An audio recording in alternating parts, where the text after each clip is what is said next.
La première ministre italienne reçoit les présidents français et slovaques à Rome avec la fin de la guerre en Ukraine au cœur des entretiens. Des tirs attribués à Israël ont fait au moins 27 morts mardi matin près d'un centre d'aide humanitaire à Rafah. Les Nations Unies dénoncent un crime de guerre. L'Ukraine revendique une nouvelle attaque sur le pont de Crimée, une voie reliant la péninsule annexée par Moscou en 2014 au territoire russe. Le Premier ministre néerlandais Dick Schoof va présenter la démission de son gouvernement après le retrait de la coalition du parti d'extrême droite PVV. La première ministre italienne Giorgia Meloni s'est entretenue avec les dirigeants français et slovaques à Rome. La guerre en Ukraine et un accord de paix durable pour le pays étant au cœur de l'ordre du jour. Meloni a d'abord reçu le premier ministre slovaque Robert Fico arrivé à sa résidence officielle, le Palais Chigi, mardi en fin d'après-midi. Selon un communiqué du gouvernement, Fico et Meloni ont discuté de leur soutien à la paix en Ukraine et de leur engagement en faveur de la reconstruction du pays. Plus tard mardi, Meloni a accueilli le président français Emmanuel Macron pour des entretiens portant sur l'Ukraine, la situation à Gaza et les relations entre Bruxelles et l'administration Trump.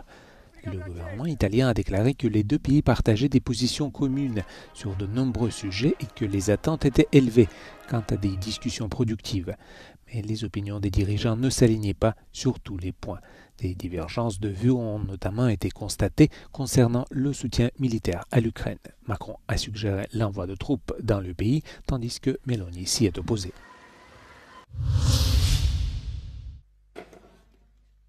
L'ONU dénonce un crime de guerre après que des tirs attribués à Israël ont fait au moins 27 morts mardi matin en marge d'une distribution d'aide à Rafah. Tsahal prétend avoir tiré à proximité de quelques individus suspects qui auraient quitté l'itinéraire prévu et auraient ignoré les tirs d'avertissement. Le Comité international de la Croix-Rouge affirme quant à lui que son hôpital de campagne à Rafah a reçu 184 blessés mardi matin. 19 d'entre eux ont été déclarés morts à leur arrivée et 8 autres ont succombé à leurs blessures par la suite. Cet incident meurtrier est le troisième à se produire en 3 jours près d'un centre de la Fondation humanitaire pour Gaza. Celle-ci affirme que la distribution d'aide de mardi s'est déroulée sans incident, comme elle l'avait fait lors des heures précédentes, qui avaient déjà fait des dizaines de morts. Volker Turk, le haut-commissaire de l'ONU aux droits de l'homme, dénonce des attaques inadmissibles contre des civils et ajoute que celles-ci constituent une grave violation du droit international et un crime de guerre.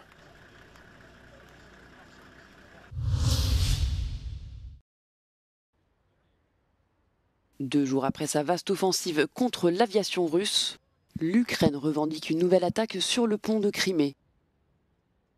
Les services de sécurité ukrainiens ont publié la vidéo de l'opération sur le réseau social X, précisant avoir préparé cette action depuis des mois et avoir fait usage d'un peu plus d'1 tonne d'explosifs. L'armée ukrainienne a également précisé qu'aucune victime civile n'était à déplorer.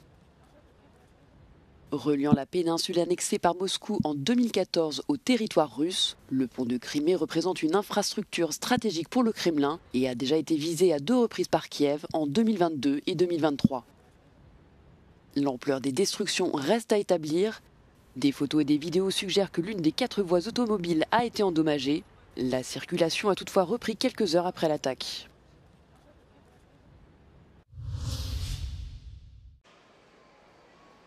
Le programme de réarmement européen SAFE suscite de grandes inquiétudes en Grèce et à Chypre.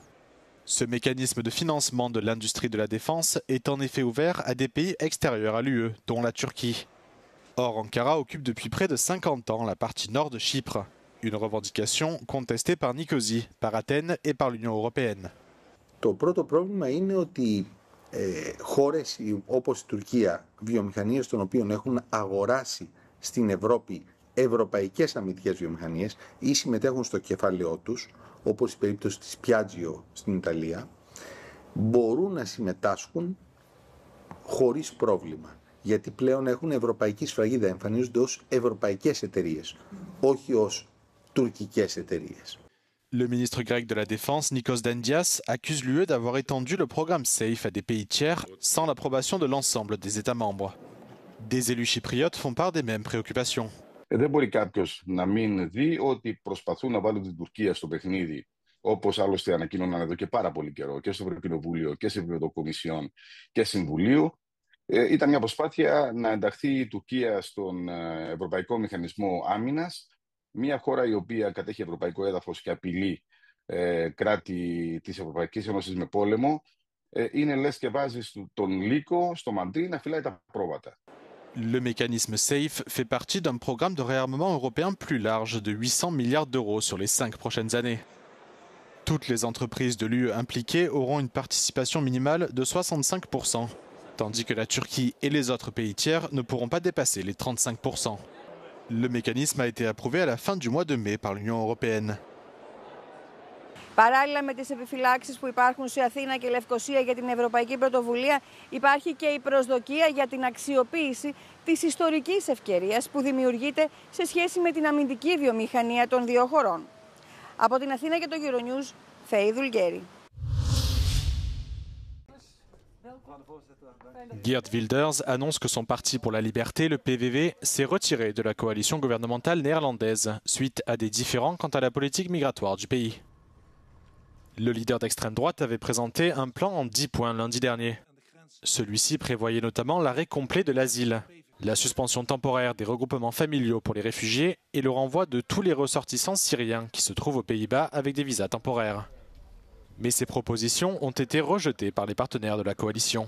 De PVV heeft de kiezers beloofd om het strengste asielbeleid ooit en het strengste beleid tot de strengste landen van Europa te horen. Daar heb ik een plan voor gepresenteerd. U was daar volgens mij, een aantal van u waren daarbij. Daar heb ik de handtekening van de coalitiegenoten, voormalig coalitiegenoten moet ik zeggen, onder gevraagd. Althans onder een merendeel van die maatregelen. Dat hebben ze niet gedaan. Le reste de la coalition gouvernementale qualifie la décision de Geert Wilders d'irresponsable et l'accuse de faire passer des considérations politiques devant l'intérêt des Pays-Bas. Le PVV est le plus grand parti du Parlement néerlandais depuis les élections de 2023. Suite au retrait du parti de la coalition, le Premier ministre néerlandais Dick Schoof présentera la démission de son gouvernement au roi des Pays-Bas.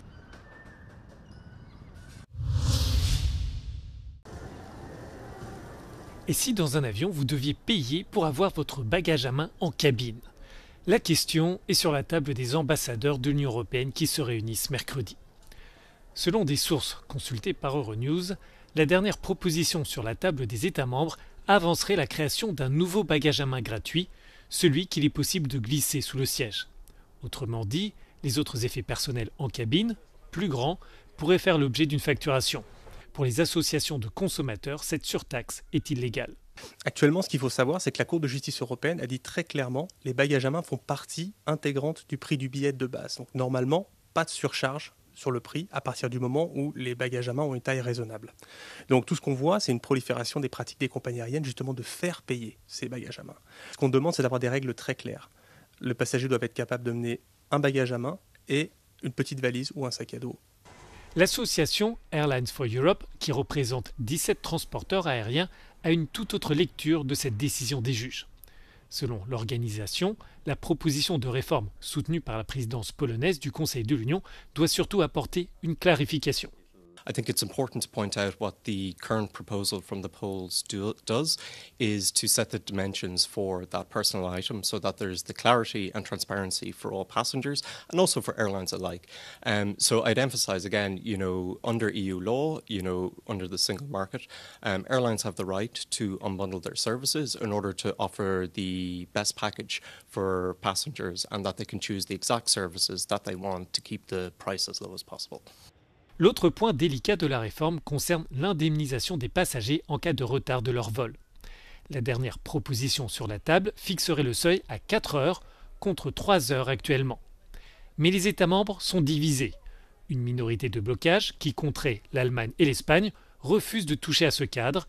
Toutefois, un revirement de dernière minute pourrait faire basculer l'avenir de la réforme. Mais pour être approuvée, la révision doit être validée dans son ensemble et non pas proposition par proposition, ce qui rend son adoption plus incertaine.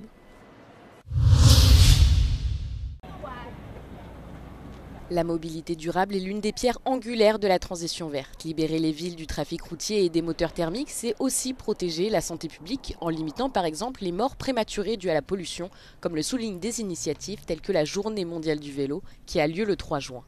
Parmi les modes alternatifs, le vélo est sans doute l'un des moins impactants d'un point de vue environnemental et climatique. Mais pour convaincre les gens de choisir les pédales, il faut des infrastructures et de la sécurité. À Paris, 500 km de pistes cyclables ont été aménagées entre 2014 et 2020. À Rome, le programme Biciplan a été lancé fin 2024 par la mairie, une politique de la ville suivie de près par les associations cyclistes romaines.